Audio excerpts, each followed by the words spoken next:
Hello viewers, आज के video में हम देखेंगे कक्षा 10वीं हिंदी के मोस्ट इम्पोर्टेंट क्वेश्चन।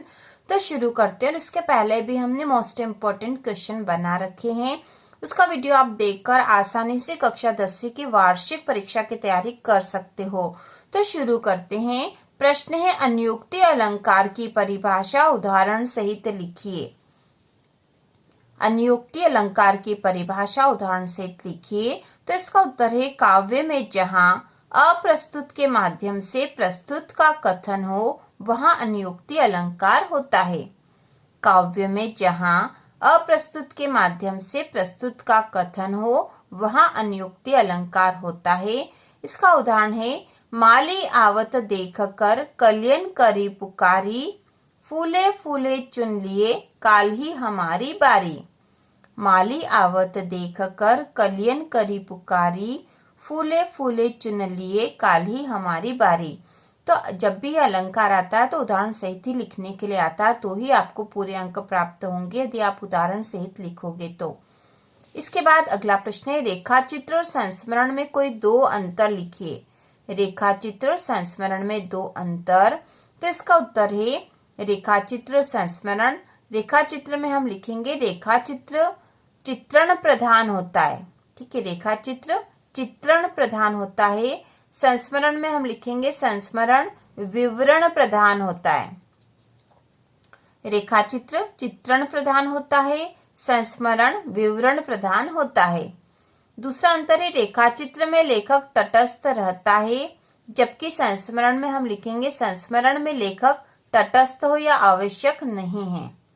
ठीक है, तो बहुत आसान दो अंतर है। रेखाचित्र चित्रण प्रधान होता है, संस्मरण विवरण प्रधान होता है।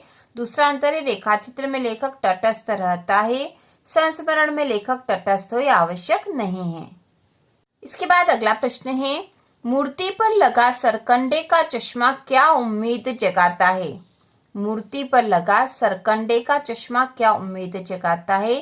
तो आपके क्षितिज के पाठ नेताजी का चश्मा का प्रश्न है और इसके लेखक है स्वयं प्रकाश। तो इसका उत्तर है, मूर्ति पर लगा सरकंडे का चश्मा यह उम्मीद जगाता है कि अभी लोगों के मन में देशभक्ति की भावना है। देश की भावी पीढ़ी अर्थात बच्चे इस भावना को संभाले हुए हैं।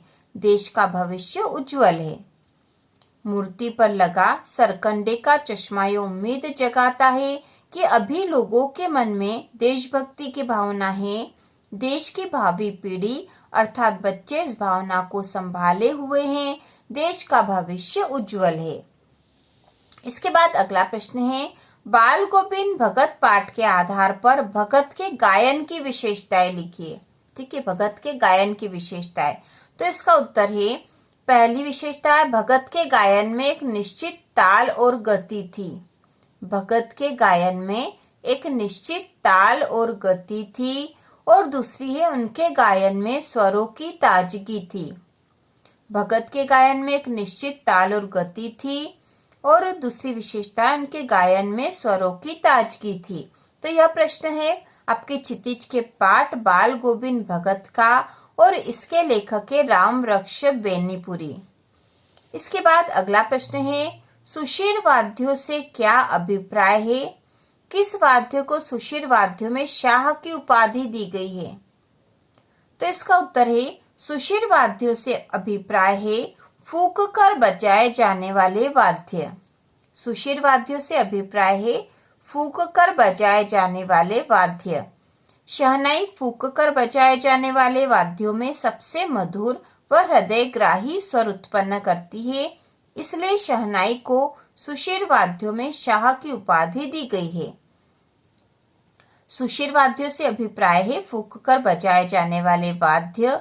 शहनाई फूंक कर बजाए जाने वाले वाद्यों में सबसे मधुर व हृदयग्राही स्वर उत्पन्न करती है, इसलिए शहनाई को सुशीर वाद्यों में शाह की उपाधि दी गई है। इसके बाद अगला प्रश्न है, लेखिका मन्नू भंडारी के व्यक्तित्व पर किन किन व्यक्तियों का किस रूप में प्रभाव पड़ा।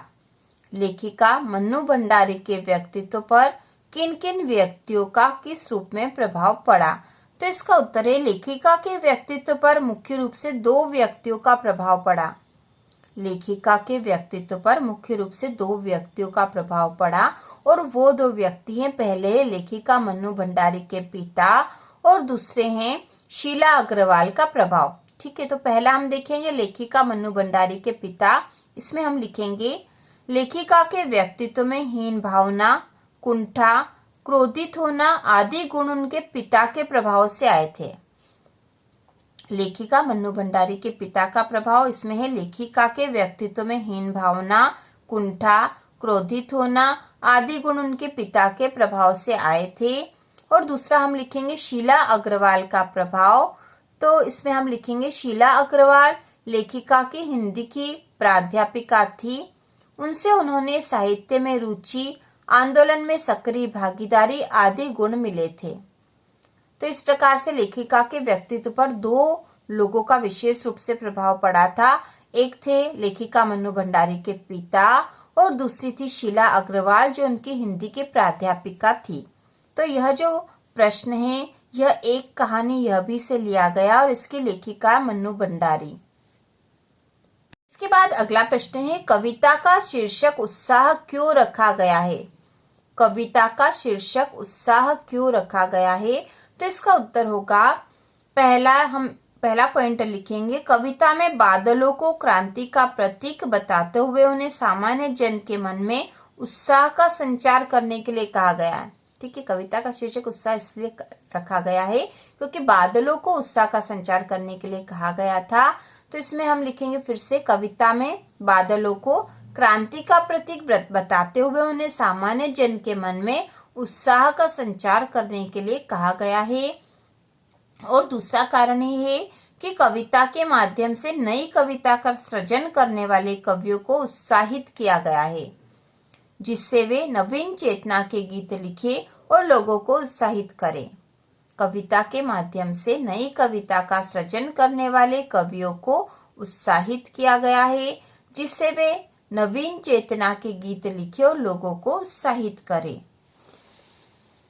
इसके बाद अगला प्रश्न है फसल को हाथों के स्पर्श की गरिमा और महिमा कहकर कवि नागार्जुन क्या व्यक्त करना चाहते हैं।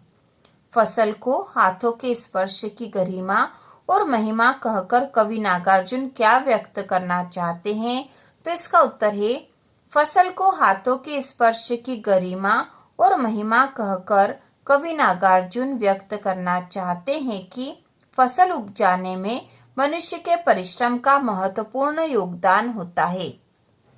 फसल को हाथों के स्पर्श की गरिमा और महिमा कहकर कवि नागार्जुन व्यक्त करना चाहते हैं कि फसल उपजाने में मनुष्य के परिश्रम का महत्वपूर्ण योगदान होता है।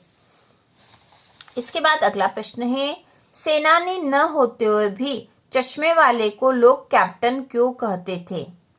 सेनानी न होते हुए भी चश्मे वाले को लोग कैप्टन क्यों कहते थे, तो इसका उत्तर है सेनानी न होते हुए भी चश्मे वाले को लोग कैप्टन कहते थे क्योंकि उसके अंदर देशभक्ति की भावना कूट कूट कर भरी हुई थी। सेनानी न होते हुए भी चश्मे वाले को लोग कैप्टन कहते थे क्योंकि उसके अंदर देशभक्ति की भावना कूट कूट कर भरी हुई थी। इसके बाद अगला प्रश्न है वास्तविक अर्थों में संस्कृत व्यक्ति किसे कहा जा सकता है। वास्तविक अर्थों में संस्कृत व्यक्ति किसे कहा जा सकता है, तो इसका उत्तर है वास्तविक अर्थों में संस्कृत व्यक्ति वह है जिसने अपनी बुद्धि से या विवेक से किसी भी नए तथ्य का दर्शन किया या नई चीज की खोज की। वास्तविक अर्थों में संस्कृत व्यक्ति वह है जिसने अपनी बुद्धि से या विवेक से किसी भी नए तथ्य का दर्शन किया या नई चीज की खोज की। तो इस प्रकार से हमने कक्षा 10वीं हिंदी विषय के मोस्ट इम्पोर्टेंट 10 क्वेश्चन देख लिए हैं। इसके पहले भी मोस्ट इम्पोर्टेंट क्वेश्चन हमने देख लिए थे। यदि आप इन वीडियो को भी देखते रहोगे तो आपकी 10वीं की संपूर्ण तैयारी हो जाएगी। तो इसी प्रकार के और वीडियो देखने के लिए कक्षा 10वीं की संपूर्ण तैयारी के लिए चैनल को सब्सक्राइब कीजिए।